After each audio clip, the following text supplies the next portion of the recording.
大家好，我是慕尼。今天的视频简单分享一下怎么给音频、音乐和声音效果打关键帧。关键帧呢有很多种简单用法，用得好可以最大化提升视频的创作效率，做起来呢会很轻松。希望对你有用。如果你喜欢我的视频，请考虑订阅并按下小铃铛。下面呢我来演示。一起来看。下面我就以 Final Cut Pro X 来演示，随便选一个音频文件，拖拉到时间轴上。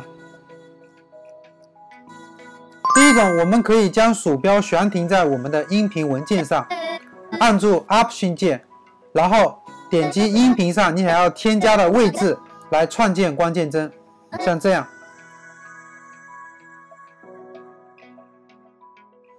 这样打关键帧会非常的快，也超级方便。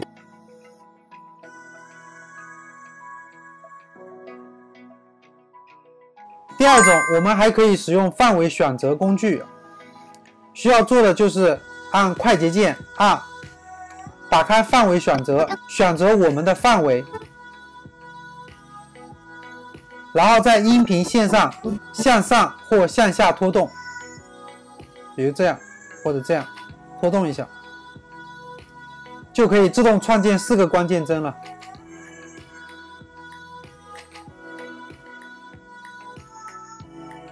再来演示一遍啊，这样或者这样，然后我把它复原一下啊。然后第三种，微调音频的参数啊。那我以这个视频文件来演示。如果你想对音频音量进行细微调整操作啊，也很简单，只要按住 Command 键向上或向下拖动音频进行微调，像这样。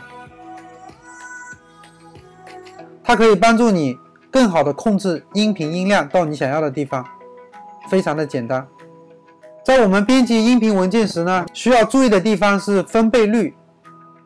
我们在 Final Cut Pro X 中打开音频表，在这个位置，音频表打开之后可以轻松查看我们的分贝率。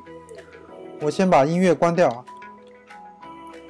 当我们播放项目时，确保音频表上没有出现红色，这一点很重要。红色意味着音频正在消波，消波意味着音频电频已经超过了一定的分贝率，会导致失真和损坏。那我个人建议啊，把分贝率控制在0到-6分贝之间，这样就比较完美了。